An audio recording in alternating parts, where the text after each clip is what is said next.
میرے پیارے امی، میرے پیارے ابو، میرے امی پر مجھے ناز ہے، میرے ابو پر مجھے فخر ہے۔ میرے امی مجھے دنیا میں لانے کا ذریعہ بنی، ابو نے مجھے دنیا میں جینا سکھایا۔ میرے امی نے مجھے جنم دیا، ابو نے مجھے لوگوں سے پہچان کرائی۔ میرے امی نے مجھے بولنا سکھایا، ابو ہمیں لوگوں سے کس طرح بات کرتے ہیں وہ سکھاتے ہیں۔ میرے امی نے مجھے 9 مہینے پیٹ میں پالا، اور جب میں امی کے پیٹ میں تھی تب ابو نے میرے امی کی دیکھ بھال کی۔ میرے امی میرے لیے روزانہ اچھا کھانا بناتی ہے۔ ابو دن بھر دھوپ میں پسینہ بہاتے تاکہ ہم اچھا کھانا کھا سکے۔ کیا تمہیں معلوم نہیں کہ ماں کے قدموں کے نیچے جنت ہے؟ اور تم یہ بھول رہی ہو کہ ابو جنت کا دروازہ ہے۔ جب بھی میں بیمار ہوتی ہوں میرے امی میرے لیے رات بھر میری دیکھ بھال کرتے ہیں۔ ابو دن رات محنت کرتے تاکہ ہم سکون سے سو سکے۔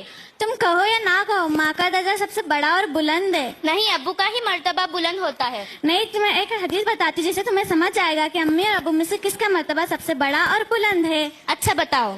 آپ صلی اللہ علیہ وسلم کے پاس ایک مرتبہ ایک صحابی آئے، انہوں نے پوچھا کہ امی اور ابو میں سے کس کا مرتبہ سب سے بڑا اور بلند ہے، تو ہمارے نبی نے فرمایا امی کا۔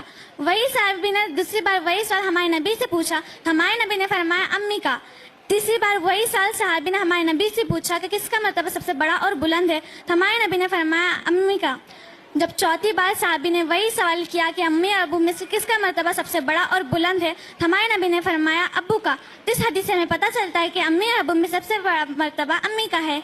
لیکن امی کے بعد ابو کا درجہ آتا ہی ہے نا، تو اس سے ہمیں پتہ چلتا ہے کہ امی اور ابو ہماری زندگی میں ایک اہم کردار نبھاتے ہیں، تو اسی لیے ہمیں امی اور ابو دونوں کی بھی عزت کرنی چاہیے اور ان کی فرما برداری کرنی چاہیے۔ انشاءاللہ۔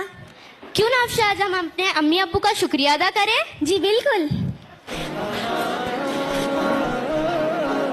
ان کے جو امی ابو ہے وہ ذرا نظر کے سامنے آ جائے۔ شکریہ امی۔ جزاک اللہ خیر۔ ماشاءاللہ، زوردار تالیاں۔